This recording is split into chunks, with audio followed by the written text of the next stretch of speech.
ಜೊತೆ ಇನ್ನೊಂದು ಪುಸ್ತಕ ಫ್ರೀ ಅನ್ನೋದನ್ನ ಕೇಳಿದ್ವಿ. ಆದ್ರೀಗ ಬೃಹತ್ ಬಹುಮಾನ ಸಿಗುತ್ತೆ ಅಂದ್ರೆ ನಂಬ್ತೀರಾ?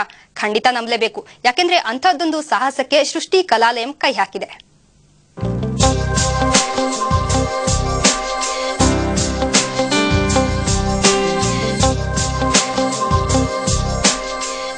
Lucky book Kannada. ಅಯ್ಯೋ ಏನಪ್ಪಾ ಇದು ಅಂತ ಆಶ್ಚರ್ಯನಾ? ಹೌದು, ಈ ಆಶ್ಚರ್ಯನೇ ನಿಮ್ಮ ಪಾಲಿಗೆ ಭಾಗ್ಯದ ಲಕ್ಷ್ಮಿಯಾಗಬಹುದು. ಯಾಕೆಂದ್ರೆ ಇಂತಹದೊಂದು ಅವಕಾಶನ ಬಸವನಗುಡಿಯ ಸೃಷ್ಟಿ ಕಲಾಲಯಂ ಟೀಮ್ ತಂದಿದೆ. ಹೌದು, ನೀವು ಮಾಡಬೇಕಾದ್ದು ಇಷ್ಟೇ. ರಾಜ್ಯದ ಯಾವುದೇ ಮೂಲೆಯಲ್ಲಿ 50 ರೂಪಾಯಿ ನೀಡಿ ಕನ್ನಡ ಪುಸ್ತಕ ಖರೀದಿಸಬೇಕು. ನಂತರ ಬುಕ್ ಜೊತೆಗೆ ನೀಡಿದ ರಶೀತಿಯನ್ನ ನೀವು ಈ ಸೃಷ್ಟಿ ಕಲಾಲಯಂಗೆ ಕಳುಹಿಸಿ ಅವರಿಂದ ಲಕ್ಕಿ ಕೂಪನ್ ಪಡಿಬೇಕು. ಇದರಲ್ಲಿ 100 ರೂಪಾಯಿ ಪುಸ್ತಕಕ್ಕೆ 2 ಹಾಗೂ 1000 ರೂಪಾಯಿ ಪುಸ್ತಕಕ್ಕೆ 25 ಕೂಪನ್ ನೀಡಲಾಗುವುದು. ಹೀಗಾಗಿ ಕನ್ನಡ ಪುಸ್ತಕವನ್ನ ಕೊಂಡವರು ಇದೀಗ ದಿಲ್ಖುಷ್. ತುಂಬಾ ಒಳ್ಳೆ ಚಟುವಟಿಕೆ ಅಂತ ನಂಗೆ ಅನ್ಸುತ್ತೆ. ನಾನು ಈ ಕಡೆ ಹೋಗಿ ಬರ್ತಾ ಎಲ್ಲ ನೋಡ್ತಾ ಇದ್ದೆ.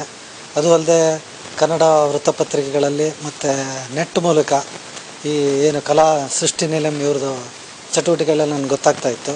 ಕನ್ನಡ ಪುಸ್ತಕ ಪ್ರೋತ್ಸಾಹಿಸ ನಿಟ್ಟಿನಲ್ಲಿ ಇವ್ರು ಮಾಡ್ತಾ ಇರೋ ಕಾರ್ಯಕ್ರಮ ತುಂಬ ಒಳ್ಳೆಯದು, ಜನರಿಗೆ ಬಹಳ ಅನುಕೂಲ ಆಗುತ್ತೆ ಅಂತ ಅಂದ್ಕೊಂಡಿದ್ದೀನಿ. ಹೀಗೆ ಸಂಗ್ರಹಿಸಿದ ಕೂಪನ್ ಅನ್ನ ಇದೇ ಡಿಸೆಂಬರ್ 3, 4 ಮತ್ತು 5ರಂದು ಲಕ್ಕಿ ಡ್ರಾ ಮಾಡಲಾಗುವುದು.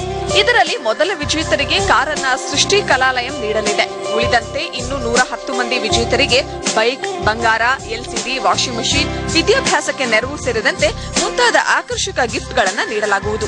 ಇದರಿಂದನಾದ್ರೂ ಕನ್ನಡಮ್ಮನ ಮೇಲಿನ ಪ್ರೀತಿ ಹೆಚ್ಚಲಿ ಅನ್ನೋದು ಈ ಸೃಷ್ಟಿ ಕಲಾಲಯಂ ಟೀಮ್ ಆಶಯ. ಆ ಲಕ್ಕಿ ಕೂಪನ್ ಡ್ರಾ ಬಂದು ದಿನಾಂಕ 5/12/2010 ಬಸವನಗುಡಿ ನೆಟ್ಕಲಪ್ಪ ಸರ್ಕಲ್ ಅಲ್ಲಿರುತ್ತೆ. ಬಹುಮಾನಗಳನ್ನಾಗಿ ನಾವು ನಮ್ಮ ಈ ಸೃಷ್ಟಿ ಕಲಾಲಯಂನ ತಂಡ ಒಂದು ಕಾರನ್ನ ಕೊಡುವ ಒಂದು ಯೋಚನೆ ಮಾಡಿಕೊಂಡು ನಿರ್ಧಾರ ಮಾಡಿದ್ದೀವಿ. ಈಗಾಗಲೇ ಟಾಟಾ ಕಾರ್, ನ್ಯಾನೋ ಕಾರನ್ನ ನಿರ್ಧಾರ ಮಾಡಿ ಕೊಡ್ತಾ ಇದ್ದೀವಿ. ಅದರಂತೆ 110 ಬಹುಮಾನಗಳನ್ನು ಕೊಡ್ತಾ ಇದ್ದೀವಿ. ಹಾಗಾದ್ರೆ ಇನ್ಯಾಕೆ ತಡ? ಕನ್ನಡ ಬುಕ್ ಖರೀದಿಸಿ ಜ್ಞಾನ ವೃದ್ಧಿ ಮಾಡಿಕೊಳ್ಳಿ, ಜೊತೆಗೆ ಬಹುಮಾನ ಗೆಲ್ಲಿ. ಕಸ್ತೂರಿ ಮೆಟ್ರೋ, ಬೆಂಗಳೂರು. ಮತ್ತಷ್ಟು ಮೆಟ್ರೋ ಸುದ್ದಿ ಪುಟ್ಟ